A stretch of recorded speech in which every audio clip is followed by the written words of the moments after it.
Terus apalagi musaddiqul lima baina yadaihi wa hudan, dan itu jadi petunjuk, wa busra, dan juga kabar gembira.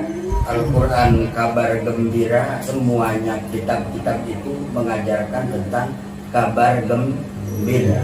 Kabar gembira seharusnya ketika kita dikasih kabar gembira, gembira gitu. Ada nggak orang dikasih kabar gembira terus takut? Kalau juga Pak Beben punya istri, terus istrinya tahu-tahu muntah-muntah wae gitu.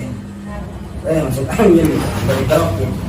Oh ternyata begitu dicek ke dokter, selamat, kata dokter saja, Bapak sudah hamil. Bapak sudah hamil. Selamat, istri Bapak sudah hamil. Oh, Pak Beben gembira. Padahal belum keluar anaknya kan ya, tapi udah gembira duluan. Apalagi yang pengantin baru begitu, yang belum punya anak, gembiranya apa? Kabar gembiranya karena bakal punya anak. Padahal anaknya belum keluar. Bukan hanya suaminya yang gembira, bahkan bapak suaminya juga gembira karena punya cucu. Neneknya juga gembira karena punya cucu. Mamangnya juga gembira karena bisa dipanggil om atau mamang. Encingnya juga gembira karena bakal dipanggil encing. Nggak akan bisa dipanggil encing kalau nggak punya keponakan. Nggak akan bisa dipanggil nenek kalau nggak punya cucu. Nggak mungkin dipanggil om kalau nggak punya keponakan. Semuanya bergembira. Itu kabar gembira. Nah itu busyra namanya, kabar gembira yang dikabarkan oleh Allah melalui Al-Quran. Apa kabarnya? Kabarnya itu tentang jannah. Biasanya kan begitu.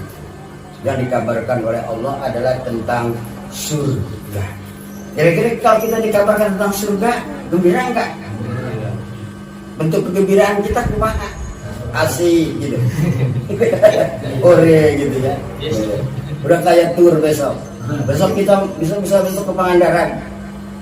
Padahal besok ke Pangandaran ya, tapi sekarang kita udah gembiranya minta ampun. Sampai terbayang-bayang begitu kan. Sampai nggak ada yang bisa tidur semalaman. Karena mikirin besok, kebayang di perjalanan kan begitu. Nggak bisa begitu mau berangkat muntah di jalan, nggak bisa menikmati keindahan Pangandaran. Diam bebas.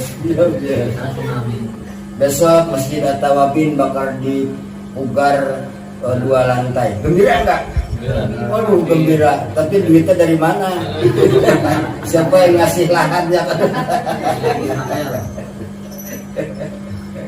Ya, jadi kitab-kitab 4 kitab itu adalah satu hudan, yang kedua adalah busyra. Hudan itu adalah petunjuk, petunjuk itu adalah arah, tujuan. Baik itu kitab zaman dulu, kitab zaman sekarang itu adalah hudan, petunjuk bagi kita. Kita hidup kalau kita nggak punya petunjuk, udah kemana aja jalannya? Ngaco begitu. Maka kita perlu petunjuk, yaitu Al-Quran. Busyra, dan kabar gembira. Buat siapa kabar gembiranya? Lil mu'minina. Kabar gembira itu buat orang-orang mukmin, buat orang-orang beriman. Makanya Bani Israel, orang Yahudi, ketika dikasih kabar gembira tentang surga nggak mau dia. Begitu juga orang munafik ketika dikasih petunjuk dan juga dikasih busyra. Ya, apa itu kabar gembira? Lompat ya. Bergembira, petunjuk hanya diberikan oleh Allah lil mu'minina, kepada orang-orang yang mukmin. Jadi malaikat itu menurunkan wahyu ala qalbika, di dalam hati Muhammad dengan izin Allah. Itu juga bukan dari izin yang lain gitu, tapi semua bismillah dengan izin Allah yang membenarkan lima baina yadai, dengan apa-apa diantara yang ada pada mereka. Wahudan, kitab-kitab yang ada pada mereka itu, dan petunjuk, wa busra, dan juga kabar gembira bil mukminin, bagi orang-orang yang mukmin. Barangkali ada pertanyaan.